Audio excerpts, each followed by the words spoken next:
नमस्कार। आज का सब्जेक्ट है ऑटोमोबाइल इंजीनियरिंग। ऑटोमोबाइल इंजीनियरिंग के अंदर मैंने जो चैप्टर स्टार्ट किया था उसके अंदर इंजन के पार्ट्स समझाना स्टार्ट किया था। इंजन के ऐसे इंपॉर्टेंट पार्ट्स जिन पर थ्योरी एग्जाम में एंड कॉम्पिटिटिव एग्जाम में क्वेश्चन पूछे जाते हैं। आज मैं नेक्स्ट पार्ट लेकर आया हूं जिसका नाम है कनेक्टिंग रॉड। आज मैं कनेक्टिंग रॉड को भी इस तरह समझाऊंगा। इस पर जितने भी टाइप्स के क्वेश्चन बनते हैं, चाहे वो ऑब्जेक्टिव हो या फिर थ्योरी एग्जाम में एक्सप्लेन करने का तरीका हो, वह सब कुछ आप समझ जाएंगे। सिर्फ वीडियो पूरा देखना है। तो चलते हैं, समझते हैं कनेक्टिंग रॉड को। तो सामने आप देख सकते हैं, आपको तीन डायग्राम दिख रहे होंगे।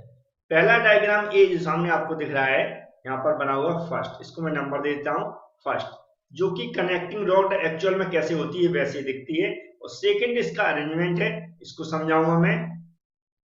थर्ड है इंजन के अंदर जो पोजीशन लगी हुई है, बनी होती है, वह चाहिए। हम तीनों को इस तरह नंबरिंग से समझेंगे और तीनों को समझते समझते आप अच्छे समझ जाएंगे कि कनेक्टिंग रॉड क्या होती है और इस पे जो क्वेश्चन बनते हैं किस टाइप के बनते हैं। सबसे पहले मैं समझा रहा हूँ जो कनेक्टिंग रॉड यहाँ पर बनी है। इस तरह की जो कनेक्टिंग रॉड होती है दिख रही होगी, ये है इसका जो सेक्शन बना रहता है, दिख रहा है आपको, इसका सेक्शन आई सेक्शन की तरह होता है। यहाँ पर लिखा भी है आई सेक्शन की तरह होता है, या फिर कई बार एच सेक्शन भी लिखा रहता है, तो वह भी सही होता है। एक कौन सा सेक्शन, एच और आई, दोनों लिखे, दोनों ही राइट होते हैं। अब ये जो बनता है यहाँ पर, तो इसके जो पार्ट्स हैं इसको एक्सप्लेन करने से पहले मैं बताऊं, इसके मटेरियल पर भी क्वेश्चन आते हैं। तो आई सेक्शन जो या फिर कनेक्टिंग रॉड बनी रहती है, वह बनी रहती है फोर्ज स्टील से। किससे? फोर्ज स्टील से। फोर्ज स्टील से बनी जाती है, या फिर स्टील एलाव भी लिखा जाता है, वह भी सही रहता है। क्या लिखा जाता है? Steel allow. तो ये भी आप ध्यान रखना है। तो इस तरह मटेरियल का भी आपको याद रखना है, फोर्ज स्टील है ना। अब इसके बाद इसके पार्ट्स की आते हैं। जो यहाँ पर दिख रहा होगा, ये छोटा हिस्सा बना हुआ है, ये क्या कैसा बना है? इसको बोलते हैं कनेक्टिंग रॉड का स्मॉल एंड। क्या बोलते हैं? स्मॉल एंड, जो यहाँ पर लिखा है। ये जो इधर का हिस्सा दिख रहा है आपको, इसको बोलते हैं, क्या बोलते हैं? Big and. क्या होता है? Big and. बिग लिख देता हूं मैं, बिग एंड। तो ये होता है बिग एंड। ठीक है। अब इसके और अदर पार्ट दिख रहा है, वो दिख रहा हो। यहाँ पर क्या लगी, एक जो यहाँ स्मॉल एंड है उसके अंदर एक बेयरिंग लगी रहती है। कौन सी? स्मॉल एंड के अंदर एक बेयरिंग लगी जाती है, जिसे बोलते हैं बुश बेयरिंग। क्या बोलते हैं? Bush bearing. तो स्मॉल एंड के अंदर जो बेयरिंग लगी जाती है उस पर भी क्वेश्चन आता है, कौन सी बेयरिंग लगी जाती है? तो बुश बेयरिंग लगी जाती है, इसको भी हमें याद रखना है। ठीक है। अब इसके बाद चलते हैं एक बड़े एंड पे। तो बड़ा एंड है, यह दो पार्टों में यहाँ से डिवाइड हो जाता है। कौन सा? यहाँ से दो पार्टों में। कितने पार्टों में? दो पार्ट में डिवाइड हो जाता है, टू पार्ट में। ठीक है। टू पार्ट में डिवाइड होता है और नट बोल्ट की सहायता से वो कसा जाता है। कसा कब जाता है? जब इसके अंदर हम क्रैंक शाफ्ट को फिट करते हैं। तो जो क्रैंक शाफ्ट का जो एंड होता है वह दो भागों में बढ़ जाता है। तो क्रैंक शाफ्ट के ऊपर फिट करने के लिए हम क्या करते हैं, दोनों पार्टों को अलग करके फिर फिक्स करके नट बोल्ट की सहायता से, यहाँ पर ये जो लगा रहता है इसको हम क्या बोलते हैं? कैप बोलते हैं। इस कैप की सहायता से उसको फिक्स कर देते हैं। ठीक है। आई और इसमें जो बेयरिंग लगी जाती है यह भी दो पार्ट में डिवाइड हो जाती है। जो बाहर लगा हुआ है ये क्या? रोड कैप बोलते हैं इसको।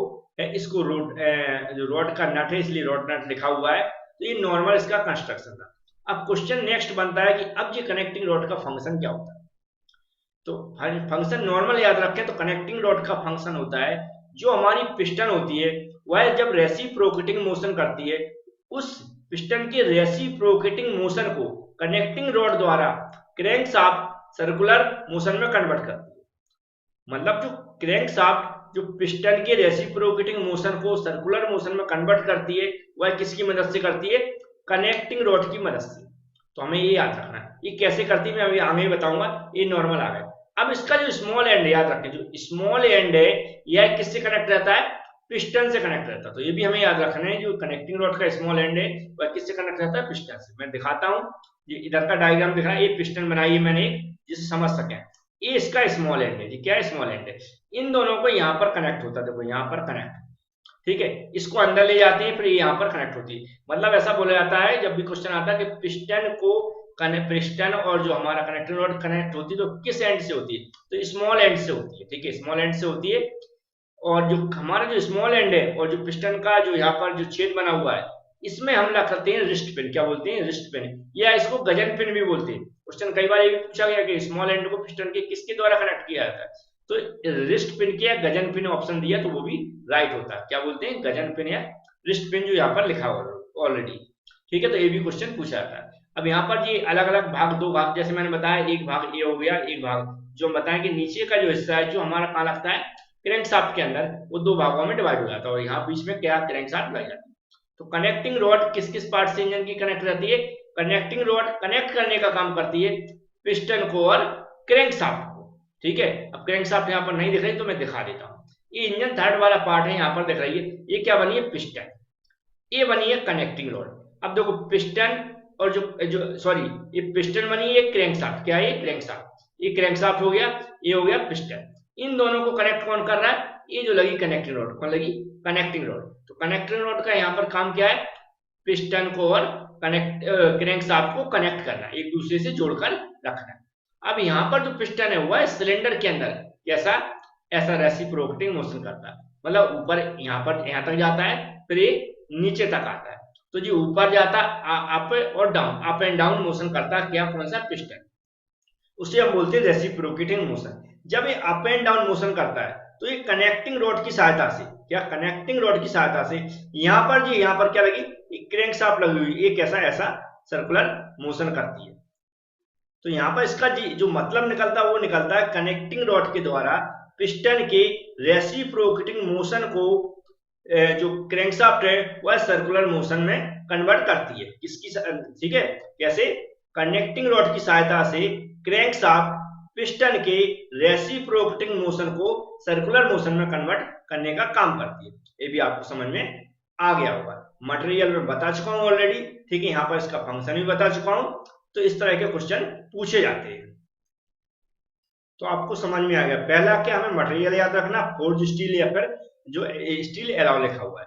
फिर इसका सेक्शन याद रखना कि आई सेक्शन रहेगा या फिर एस सेक्शन रहेगा। फिर इसके दोनों एंड रखना, याद रखना कि इसमें दो एंड होते हैं, एक स्मॉल एंड एक बिग एंड। स्मॉल एंड किससे जुड़ा रहता है, पिस्टन से जुड़ा रहता है, जबकि बिग एंड हमारा क्रैंक शाफ्ट से जुड़ा रहता है। स्मॉल एंड के अंदर जो बेरिंग लगी है तो उस बेरिंग लगी जाती है, याद रखें। तो बिग एंड है दो भागों में डिवाइड हो जाता है, कितने, दो भागों में डिवाइड हो जाता है, दो भागों में डिवाइड होता है, जिससे कि क्रैंक शाफ्ट को अच्छे से इसमें जोड़ा जा सके। इसके अलावा हमें फंक्शन याद रखना कि यह फंक्शन क्या करती है, कनेक्टिंग रॉड के द्वारा पिस्टन के रेसिप्रोकेटिंग मोशन को क्रैंक शाफ्ट सर्कुलर मोशन में कन्वर्ट करती है। ठीक है, तो याद रखना यह बीच का काम करती है, कनेक्टिंग रॉड जो बीच का काम क्या करती है, समझ गए होंगे कि पिस्टन के जो है हमारे यहाँ पिस्टन लगा, इसके रेसिप्रोकेटिंग मोशन को के सर्कुलर मोशन में कन्वर्ट करने का काम कौन करती है, क्रैंक शाफ्ट करती है, लेकिन किसकी मदद से, कनेक्टिंग रॉड की मदद से। तो ये वर्ड आपको याद रख लेना। मटेरियल में बता चुका हूँ ऑलरेडी। तो ये 4-5-6 क्वेश्चन इसके जो पिछले एग्जामों में पूछे गए, उम्मीद है आप याद कर लेंगे। ये छोटा सा वीडियो था, आगे जो भी पार्ट है वो भी मैं लेकर आऊंगा। Thank you friends.